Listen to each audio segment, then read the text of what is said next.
Glycolysis is the first stage of cellular respiration. The word itself means the breakdown of glucose. The process of glycolysis does not require oxygen, meaning it's an anaerobic process.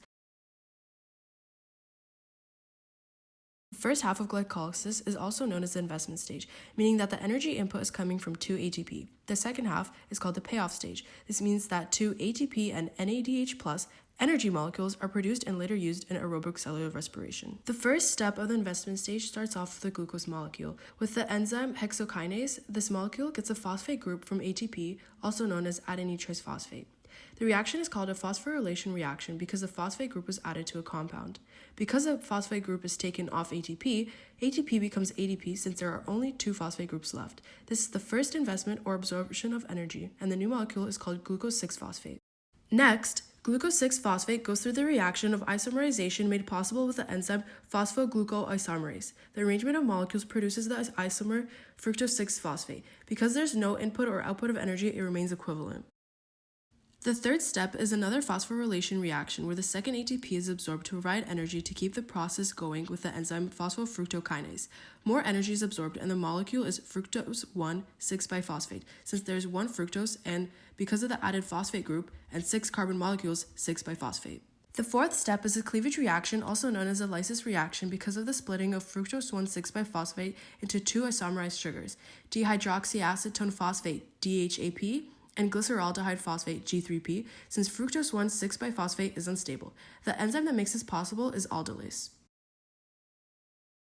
The last step of the investment stage is the isomerization of dihydroxyacetone phosphate into the other sugar that was produced in the last step, G3P, with the enzyme triose phosphate isomerase.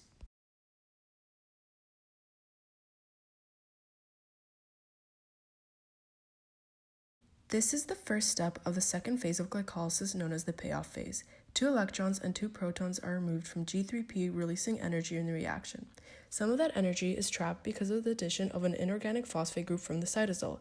Keep in mind that this phosphate group was not taken from ATP. The electrons that were removed from G3P are accepted by NAD+, and the other proton is released into the cytosol. The result of this redox phosphorylation reaction is NADH, an energy molecule. NAD+ was oxidized and NADH was reduced. The product of this step is 1,3-biphosphate glycerate. The enzyme present at this step was dehydrogenase. In step 7, this is the first time in the process of glycolysis in which an ATP molecule is produced. This occurs because one of the phosphate groups from 1,3-biphosphoglycerate is transferred over to ADP, which in turn produces ATP. The product of this step is known as 3-phosphoglycerate. In the substrate-level phosphorylation reaction, an enzyme known as a kinase was present and there was a release of energy.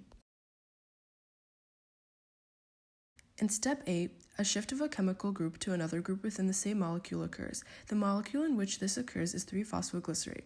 During the rearrangement of this molecule, the phosphate group of carbon 3 is shifted to carbon 2.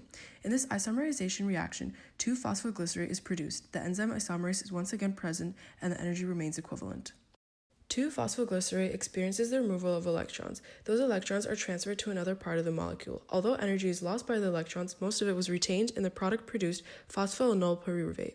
In addition to this, there is a loss of water, making it a dehydration reaction. Through the presence of an enzyme lyase, energy was released in this reaction. In this last step, the final products of glycolysis, ATP and pyruvate, are produced. This happens when the last remaining phosphate group of phosphoenol pyruvate is removed in order to be transferred to ADP.